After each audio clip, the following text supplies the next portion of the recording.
Gabe's been giving me these herbs, and they're so gross. Say when you're speeding. You have Guys, to suffer. congratulations on the record. It sounds unbelievable. But is it possible to describe how the approach to this album after selling 15 of Tragic Kingdom, when you went into the studio for Tragic Kingdom, obviously it was a different approach.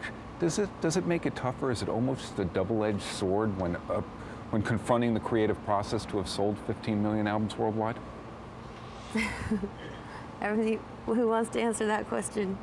You answer it. You want me to answer it?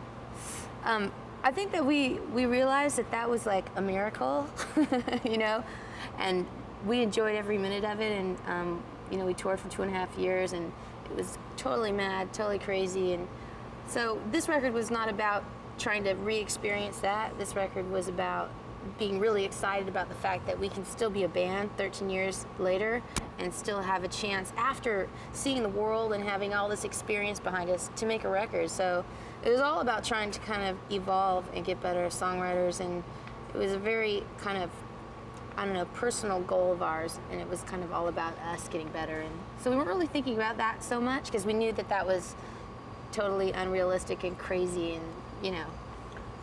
On the first 3 albums, were you thinking, besides growing as songwriters, were you thinking that yes, we want to break commercially as a band?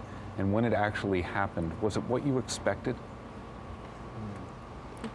I think that in some ways during those records, I mean, we were playing in clubs all over LA and Southern California, and we had so much fun, and that was really what drove us, I think, that whole time. But maybe in the back of our heads we thought it would be nice, but we never would believe in that happening. We never expected it, and we never really tried for it.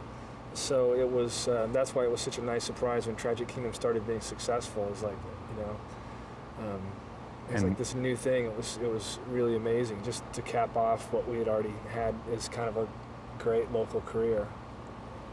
Once you moved from Orange County, from this incredible fan base in LA, to this worldwide following.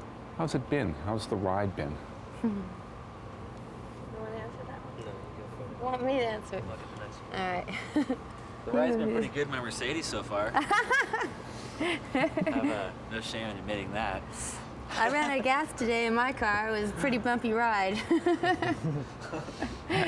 But I think we've really been enjoying ourselves. You know, it's a lot more work than I think people would think. You know, but it's also a lot more amazing than you would think at the same time. Like to be able to travel the world and have your music kind of transcend these cultural and language barriers, and have people that don't even speak English singing your lyrics back at you, you know, with tears and bindis, and it's pretty amazing and inspiring.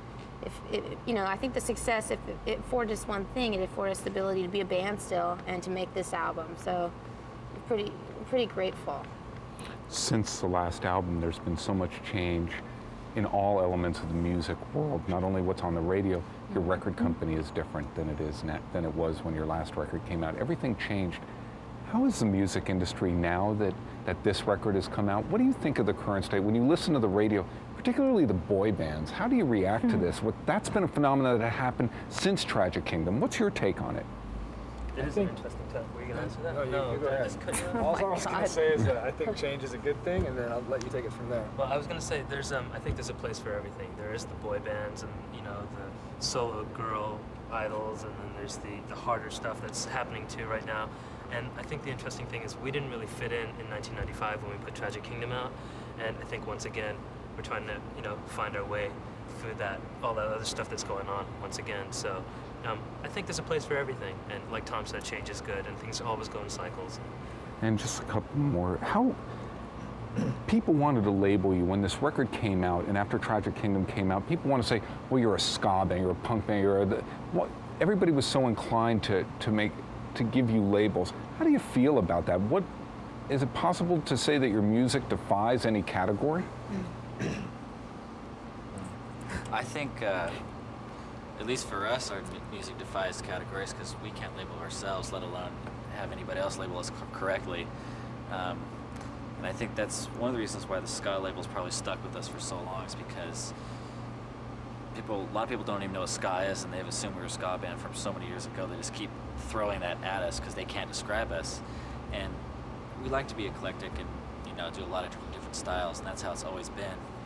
And I think it'll continue to be that way. You know, it's just one form of rock and roll, all rolled up into a bunch of different styles and colors. Speaking of styles and colors, when part of your persona has come to watching your career, it's really transcended just the music. People are watching you for fashion, the spotlight, all the parasites like myself.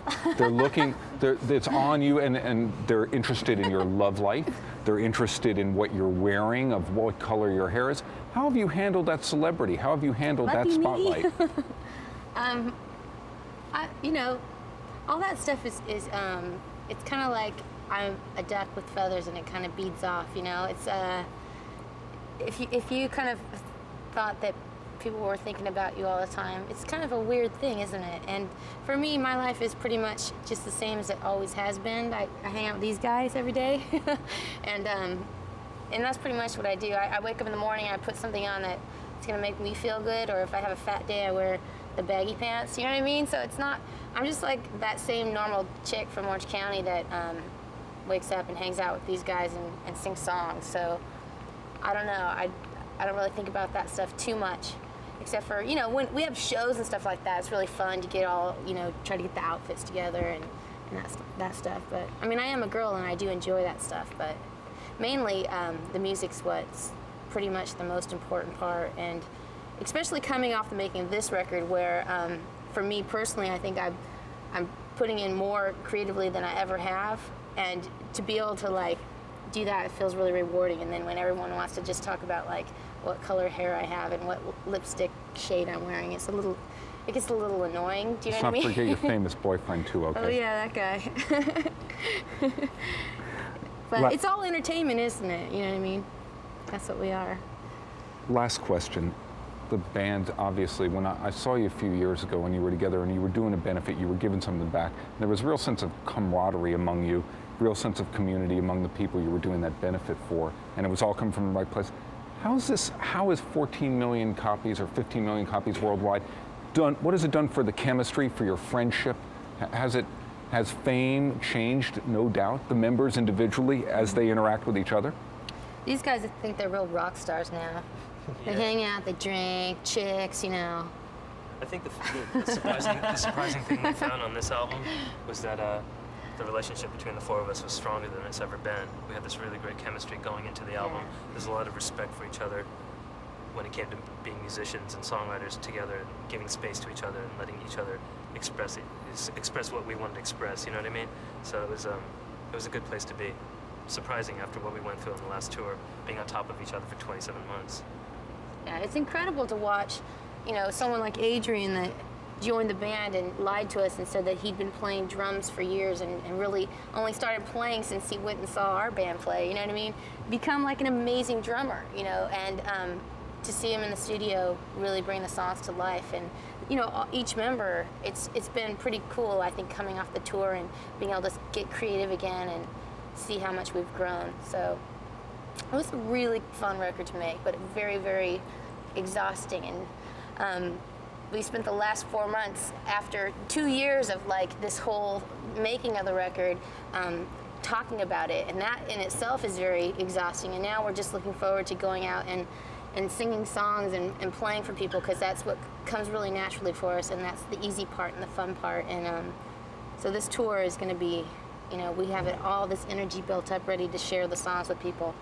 It's going to be cool. Real quickly, you're headlining a tour. Is it you, and are you part of a? We're headlining a tour with a band called Lit and Black Eyed Peas. So it's going to be really fun summer, hang out, play shows. Party. Drink.